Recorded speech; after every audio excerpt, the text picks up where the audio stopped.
Claire, what's up over there? It's winter, so it's really goddamn dark already. But other than that, I am doing fine. How are you? I'm doing okay. It is still daylight here, which I'm grateful for, but it has been getting dark at like 5 p.m. or earlier. And I think that lends itself to me just being extra cuddly and cozy, which I'm okay with. So I'm sure Dan is okay with that too. Oh, yeah.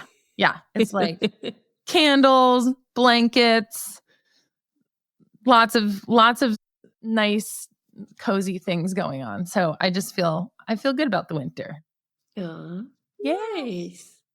But let's just dive into the topic today, because I think this is a heavy one. I think it's one that people are really scared of, which is the concept of failing in recovery. And what we want to talk about today are 5 steps you can take if you feel like you are failing at recovery. And of course, the whole definition of failing is up for interpretation. So it's really how you choose to define it.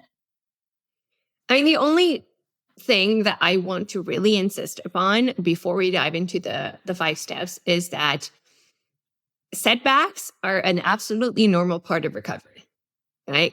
We work in the field. We always experience setbacks with our clients, and we ourselves experience, I can tell, I will admit it, I experienced many setbacks. And that's okay, because the moments where things get hard are the moments where we learn a lot of things about ourselves, about the skills that we need to still like hone in on, about our triggers, about what pushes our buttons, etc. So I really want to make it abundantly clear to anyone watching that if currently you're feeling like, I'm failing, I should quit, or I'm failing, clearly it means that I can't do this thing. Absolutely not. The setbacks are a normal part of recovery. And it is important to do something about them so that you don't experience a full-blown relapse. And here come the steps. And I want to add to that. I heard this saying once. It's a really great way to think about it. Setbacks are setups to do better and to improve. So just a thought there. Your biggest setback might be a setup for you to take steps in the right direction.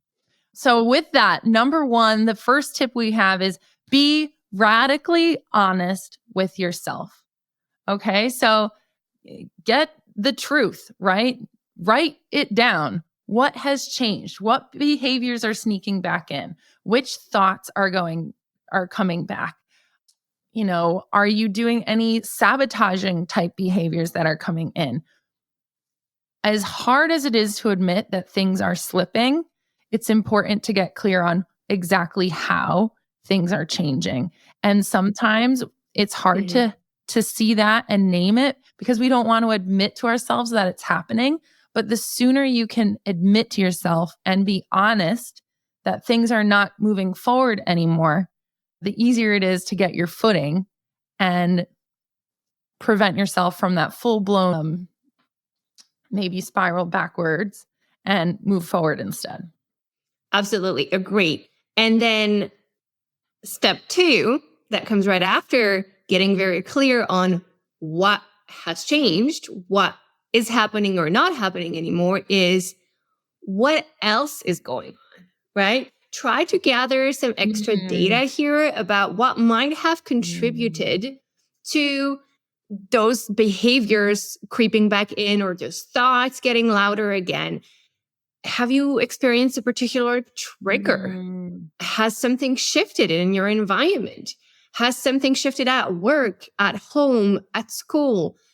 Have you been experiencing any particular stressors? Has a specific event happened, or is a specific event about to happen, right? Like typically if you get invited to something, for example, even though it's not something that has happened yet, the fact of knowing that something's coming up can be a stressor in itself and can be a trigger for things to feel just less accessible right now. So please consider, as part of step 2, anything that is sort of contextual that is happening around you or to you that might have contributed to these behaviors and these thoughts sort of coming back up and taking up more space. I love the idea of putting things into context, especially because it helps us with number 3.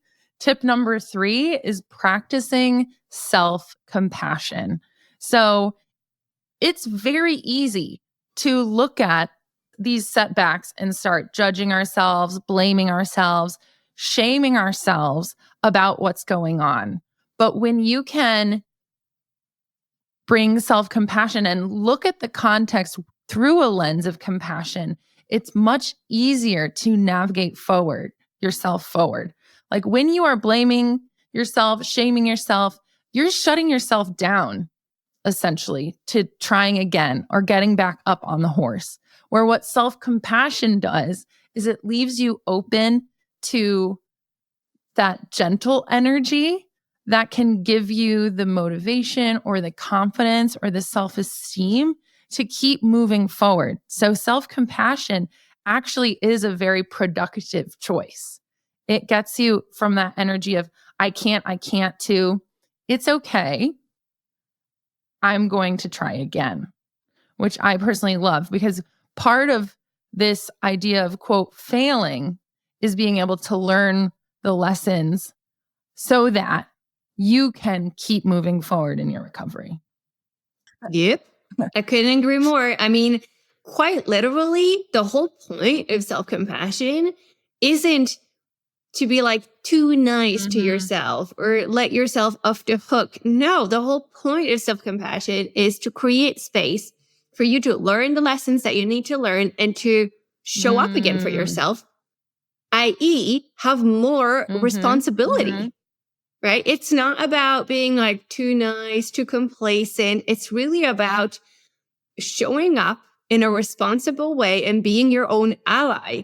And the only thing that blaming and judging and shaming does is create more dislike of ourselves, more disconnection from our soul and from our core selves.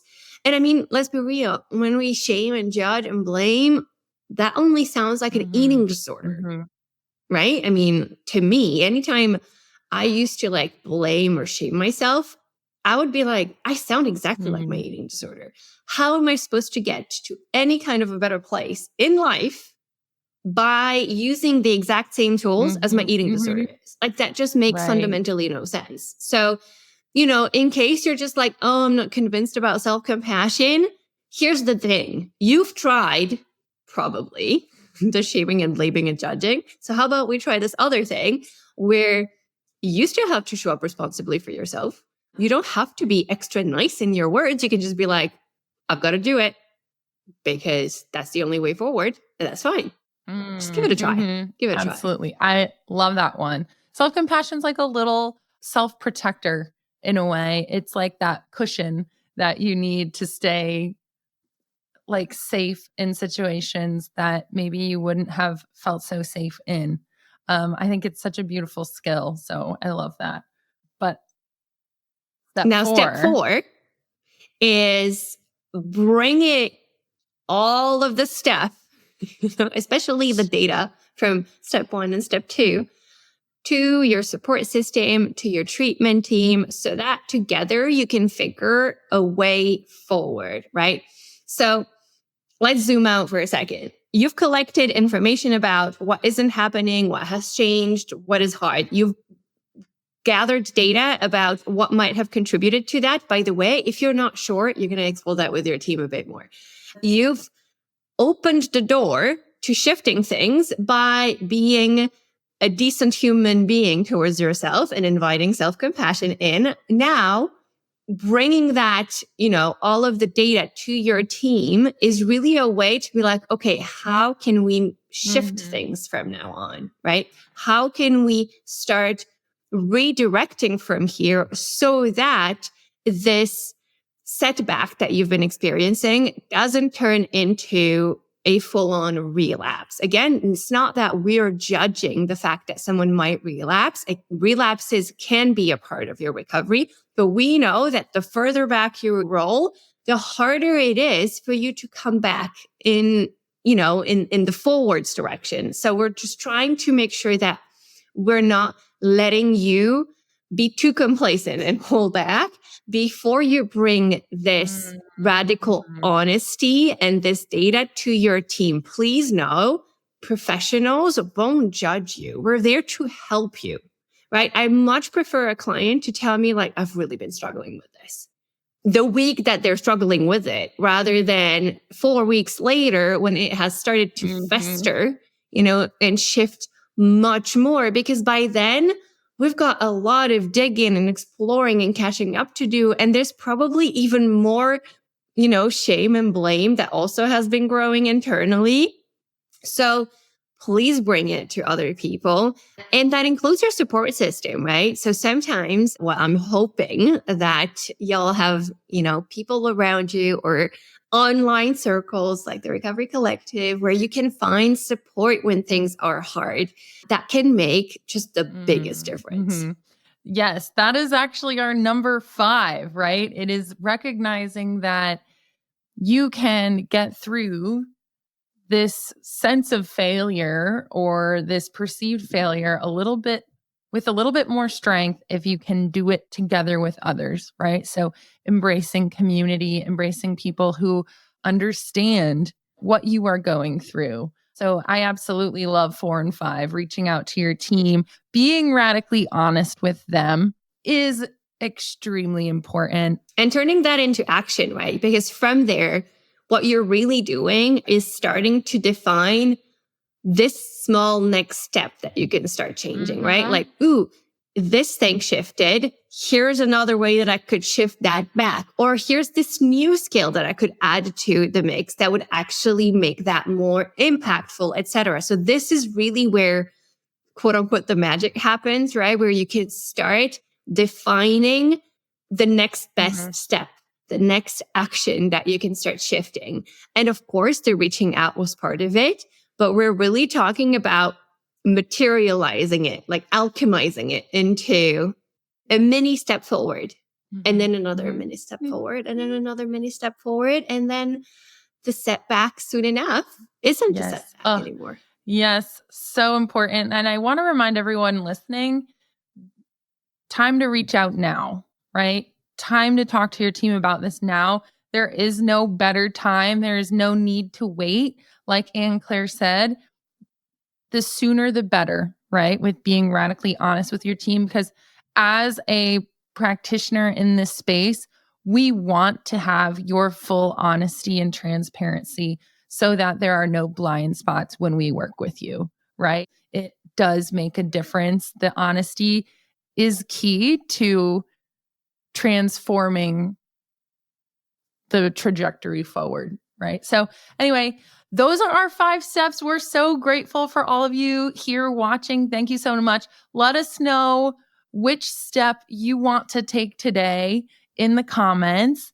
Anne-Claire, thank you so much for being here too. You're the best. Thank you. All right. Bye, everybody. Love you. Mwah.